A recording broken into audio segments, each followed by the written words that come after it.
Hello everyone, standard 11th में statistics में last video में हमने हमारा इलस्ट्रेशन 24 एंड 25 कंप्लीट किया था। आज के इस वीडियो में हम हमारे जो लास्ट टू इलस्ट्रेशंस लास्ट जो हमारा इलस्ट्रेशन है वो यहाँ पे हम कंप्लीट करेंगे ताकि हमारा ये जो चैप्टर है यहाँ पे ख़त्म हो जाए। So let's get start. तो यहाँ पे हम सबसे पहले इलस्ट्रेशन 27 जो है वो करेंगे। उसमें क्या दिया हुआ है कि the information of number of roses on 30 rose plants in a nursery is given below. Find range, coefficient of range, quarterly deviation, coefficient of quarterly deviation, mean deviation, coefficient of mean deviation and number of roses from it। तो यहाँ पे हमें ये सारे information के ऊपर से range, coefficient of range, quarterly deviation, coefficient of quarterly deviation, ये सारी चीज़ें जो है वो हमें फाइंड करनी है। तो हम यहाँ पे ये जो सम है वो स्टार्ट करते हैं। तो यहाँ पे सबसे पहले हम लिखेंगे number of roses, that means x. तो यहाँ पे एक्स आपको इस तरह से दिया हुआ है 1, 3, 5, 6 to 8, 8 to 12। देन आफ्टर हमें यहाँ पे दिया हुआ है 12 to 16 एंड 16 to 22 हमें इस तरह से दिया गया है। फिर हमें फ्रीक्वेंसी किस तरह से दी गई है 1, 2, 5, 10, 8, 3 एंड यहाँ पे 8, 3 एंड 1। तो सबसे पहले हमें यहाँ पे रेंज फाइंड करनी है। तो रेंज फाइंड करने के लिए रेंज फाइंड करने का फॉर्मूला आपको पता ही है, range is equal to XH minus XL। अब XH और XL हम किस में देखेंगे, हमारी जो XI होती है उसमें। अब XI में आपको XH दिखाई दे रहा है 22 एंड XL हमें यहाँ पे दिखाई दे रहा है 1। दैट मीन्स कि यहाँ पे हम इस तरह से लिखेंगे highest value, that means 22 minus 1 is, that means कि हमारे यहाँ पे XH जो रेंज है वो कितनी आई हमारी 21। अब हम उसके बाद यहाँ पे कोएफिशिएंट फाइंड करते, तो यहाँ पे हम लिखेंगे coefficient of range is equal to XH minus XL upon XH plus XL। तो यहाँ पे हमें XH minus XL that means 22 minus 1 upon 22 plus 1 that means 21 upon 23। अगर हम 21 अपॉन 23 करते हैं तो हमारी रेंज यहाँ पे आएगी 0.91। इस तरह से यहाँ पे हमने रेंज फाइंड कर दी और उसका कोएफिशिएंट फाइंड कर लिया। अब क्वार्टरली डेविएशन फाइंड करने। अब क्वार्टरली डेविएशन के लिए आपको पता ही है कि हमें क्या चाहिए, यहाँ पे CF चाहिए। तो सबसे पहले हम यहाँ पे क्या करते हैं, CF जो है वो फाइंड करते हैं। CF हम किस तरह से फाइंड करेंगे, 1, 1 plus 2 3, 3 plus 5 8, 8 plus 10 18, 18 plus 8 26, 26 plus 3 29 and 29 plus 1 30। इस तरह से यहाँ पे हमने रेंज फाइंड कर ली। अब हम यहाँ पे क्या करते हैं, क्वार्टरली डेविएशन के लिए Q1 और Q3। अब Q1 फाइंड करते हो तो आपको पता है यहाँ पे आप देख ही सकते हो कि आपको कुछ चीज़ें क्लास वाली दी गई, कुछ क्लास बिना की। तो यहाँ पे हम क्या करते हैं, क्लास वाला जो फॉर्मूला है वो हम यहाँ पे यूज़ करते हैं। तो सबसे पहले हमने लिखा है Q1, तो यहाँ पे हम लिखेंगे Q1 is equal to value of n upon 4th observation. तो यहाँ पे हमें n कितना दिया हुआ है 30 अपॉन 4th ऑब्जर्वेशन। अगर हम करेंगे तो 7.5। अब यहाँ पे आप 7.5 CF में देखोगे तो यहाँ पे क्या आ रहा है, एक ही सीक्वेंस है। दैट मीन्स कि यहाँ पे हमारे Q1 की जो वैल्यू है वो क्या आएगी यहाँ पे 5, क्योंकि Q1 के सामने क्लास नहीं दी गई इसलिए हमने यहाँ पे Q1 की वैल्यू कितनी आई हमारी 5 आ गई। उसके बाद अब हम यहाँ पे क्या फाइंड करते हैं, Q3। तो Q3 is equal to value of 3 in bracket n upon 4th observation. अब यहाँ पे हम value of 3 30 upon 4th observation अगर हम करेंगे दैट मीन्स के 3 into 7.5 observation, that means frequency में यहाँ पे हम कौन सा ऑब्जर्वेशन देखेंगे 22.5। अब यहाँ पे आप 22.5 देखोगे CF में तो हमारी फ्रीक्वेंसी क्लास कौन सी आ रही है 8 to 12। तो यहाँ पे हम कौन सा फॉर्मूला लगाएंगे, Q3 का क्लास वाला, that means L plus 3 in bracket n upon 4 minus CF upon F into C. अब यहाँ पे एल हमें मिल गया है, एल यहाँ पे हमारे क्लास दी गई 8 to 12, दैट मीन्स एल हमारा है 8, 3 into n upon 4 22.5 minus C F एक स्टेप ऊपर वाली है 18 अपॉन फ्रीक्वेंसी हमें यहाँ पे दी गई है 8 इंटू क्लास लेंथ जो है वो है 4। यहाँ पे बीच में डिफरेंस कितना है 8 9 10 11 और 12, दैट मीन्स 4 का गिव है। 8 प्लस 22.5 माइनस 18 करेंगे तो आएगा 4.5 इंटू 4 अपॉन 8। अब यहाँ पे करेंगे तो हमारा आंसर आएगा 8 प्लस 2.25, तो हमारे यहाँ पे Q3 आया 10.25। अब हमने यहाँ पे ये फाइंड कर लिया। अब हम quarterly deviation that means QD find करेंगे। तो QD फाइंड करने का फॉर्मूला है Q3 minus Q1 upon 2, that means 10.25 minus 5 upon 2। अब हम यहाँ पे 5.25 अपॉन 2 करेंगे तो हमारा आंसर आएगा 2.625। इस तरह से यहाँ पे हमने क्वार्टरली डेविएशन फाइंड किया। अब हम इसका कोएफिशिएंट फाइंड करते हैं, दैट मीन्स यहाँ पे हमने लिखा coefficient is equal to Q3 minus Q1 and Q3 plus Q1।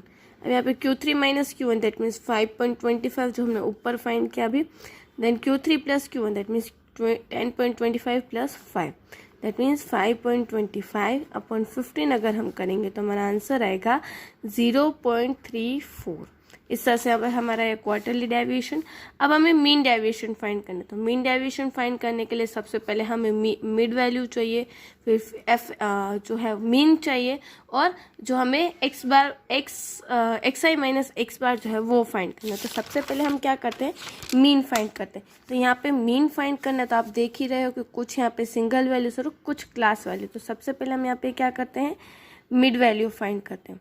तो मिड वैल्यू में तो फर्स्ट 3 तो जो है वो एज इट इज, फिर 8 प्लस 6 कितना होगा 14, 14 प्लस 14 अपॉन 2 7, फिर 8 plus 12 20, 20 upon 2 10, 12 plus 16 16 upon 2 14 and 19।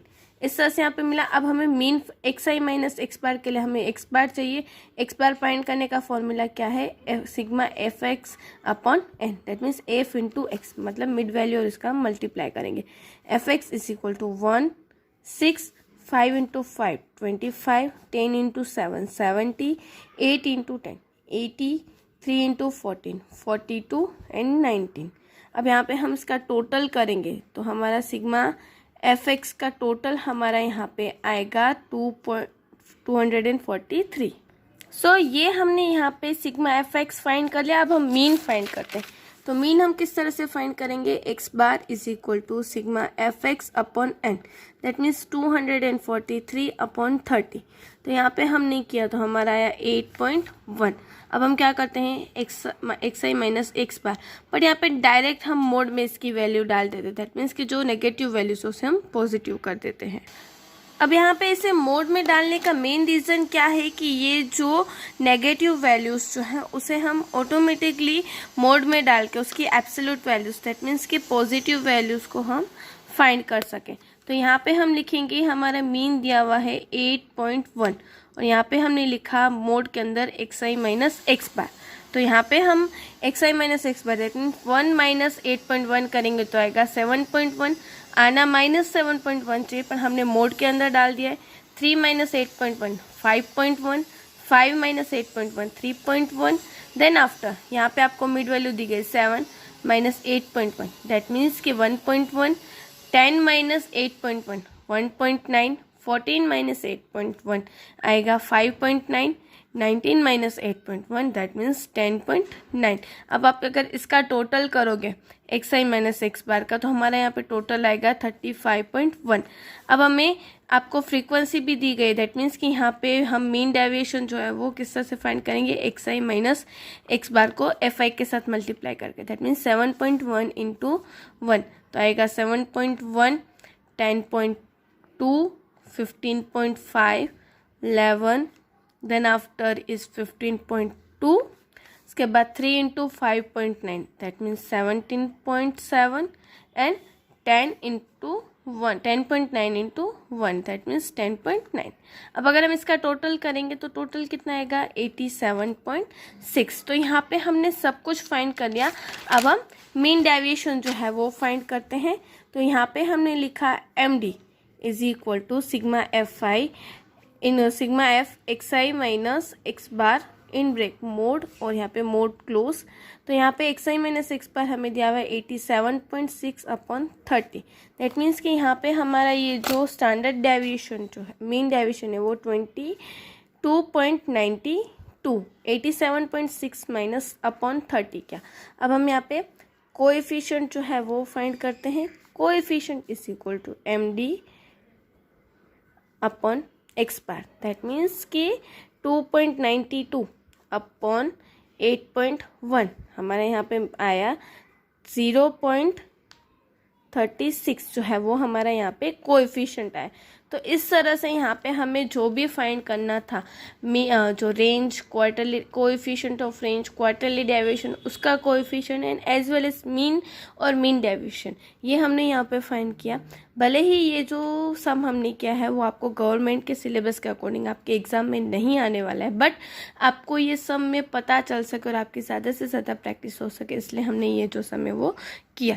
Then यहाँ पे आपको कुछ रिजल्ट्स दिए गए हैं कि suppose the range quarterly deviation mean deviation standard deviation of the observation are x1 x2 to xn are rx qdx mdx and sx respectively if each observations xi multiplied by non-zero constant b and constant a is added to it. Now new observation of x1 y1 y2 to yn are obtained. Then yi is equal to bxi plus a। जैसा कि हमने last chapter में किया था कि अगर हम जो हमारे पास वैल्यूज़ है उसे हम अगर कोई नॉन ज़ीरो कांस्टेंट से मल्टीप्लाई कर दें और a के साथ उसे हम प्लस करें तो हमारे पास जो भी वैल्यूज़ आएगी वो एक स्पेसिफिक रिजल्ट्स आएगा। तब हमारे पास क्या फॉर्मूला आएगा कि yi is equal to bxi plus a। Then the range quarterly deviation mean deviation standard deviation and variance of y should can be obtain from the following respective measures. यहाँ पे हमें range quarterly deviation find करना हो तो हम following measures से find कर सकते हैं। तो यहाँ पे रेंज RX अगर दिया और अगर Y की वैल्यूज जो हम देखें तो मोड के अंदर B that means non zero constant into RX मतलब कि रेंज की वैल्यू, फिर क्वार्टरली डेविएशन तो QDY is equal to in mode B into QDX की value, then after mean deviation की values that means MDY is equal to mode के अंदर B की value into MDX, then standard deviation means SY is equal to mode के अंदर B into SX की value, and अगर variance दिया गया तो S square Y is equal to B square into S square X। इस तरह से यहाँ पे हम फाइंड कर सकते हैं। अब मोड के अंदर B जो है वो 0 से बड़ा या उससे जितना हो सकता है, और अगर मोड के अंदर B is equal to minus B अगर है दैट मीन्स कि वो B से वो जो 0 से उसकी वैल्यूज़ कम है। तो ये हमने कुछ रिजल्ट्स देखे। अब हम उसका जो प्रैक्टिकल इलस्ट्रेशन है वो हम देखते हैं यहाँ पे। यहाँ पे हमें इलस्ट्रेशन 28 जो है वो इस तरह से दिया हुआ है। The range quarterly deviation mean deviation standard deviation of the variable x are 10, 2, 3 and 5 respectively. If y is equal to 5x plus 3, find range quarterly deviation, mean deviation, standard deviation for the variable y. अब हमें यहाँ पे इस तरह से जो values दी गई हैं कांस्टेंट b की या x की, उसके ऊपर से यहाँ पे हमें जो वैल्यूज़ जो है वो हमें यहाँ पे फाइंड करनी है। तो हम यहाँ पे करते हैं। तो यहाँ पे हमें इस तरह से दिया है कि y is equal to 5x plus 3। That means कि यहाँ पे y जो x की वैल्यू से उसके आगे कौन सा कांस्टेंट दिया गया है 5। दैट मीन्स कि यहाँ पे b की वैल्यू हमें दी गई है 5। अब यहाँ पे हमें रेंज की values, range quarterly deviation, mean deviation और स्टैंडर्ड डेविएशन हमें दिया हुआ है। दैट मीन्स कि RX हमें यहाँ पे दिया हुआ है 10, QDX हमें दिया हुआ है 2, MDX हमें यहाँ पे दिया हुआ है 3 एंड SX जो है वो हमें दिया हुआ है 5। तो अब हम यहाँ पे क्या करते हैं, वेरिएबल y के लिए हम फाइंड करते हैं। तो सबसे पहले हम ये यहाँ पे लिखेंगे range deviation range is equal to range RY is equal to mode के अंदर B इंटू RX। यहाँ पे आपको B की वैल्यू कौन सी दी गई है 5 इंटू 10। दैट मीन्स कि यहाँ पे कितना आएगा 50 फिर यहाँ पे हमने लिखा क्यू डी वाई। तो यहाँ पे क्यू डी वाई का फॉर्मूला क्या है आपको पता ही है, मोड के अंदर b into Q D x. तो यहाँ पे आपको b दिया हुआ है कितना 5 इंटू 2 इज इक्वल टू 10। फिर यहाँ पे हमने फाइंड किया है M D Y. That means कि यहाँ पे आपको सेम इसके अंदर की वैल्यू क्या है, मोड के अंदर b into M D X. That means कि यहाँ पे 5 इंटू मोड, हमें यहाँ पे एम डी की वैल्यू दी गई 3 is equal to 15। And last में एस वाई। तो यहाँ पे हम लिखेंगे मोड के अंदर b इंटू एस एक्स। तो यहाँ पे आपको दिए गए 5 into 5 is equal to 25। Simple ही था, हमें खाली यहाँ पे जो कांस्टेंट था वो v की वैल्यू हमें यहाँ पे फाइंड करनी थी। x के आगे जो भी हमें इन्फॉर्मेशन दी गई वो हमारे लिए हमारी b की वैल्यू हुई, उसके ऊपर से यहाँ पे हमने ये जो सम है वो कर लिया।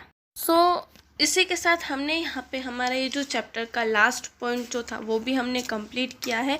आपको ये जो 2 सम्स आपको स्क्रीन्स पे दिखाई दे रहे वो तो आपको करने ही हैं, बट उसके साथ साथ इस चैप्टर की ये जो पूरी जो बड़ी वाली एक्सरसाइज जो है वो भी आपको आपके होम असाइनमेंट में यहाँ पे सारे सम्स जो है वो सॉल्व करने हैं। बहुत ही ज़्यादा ईजी सम्स है, हमने आगे जितने भी सम्स किए हैं उसके जैसे ही और उसी के रिलेटेड ही सम्स हैं यहाँ पे। नेक्स्ट वीडियो में हम हमारा जो न्यू चैप्टर है उसके साथ मिलेंगे। Thank you.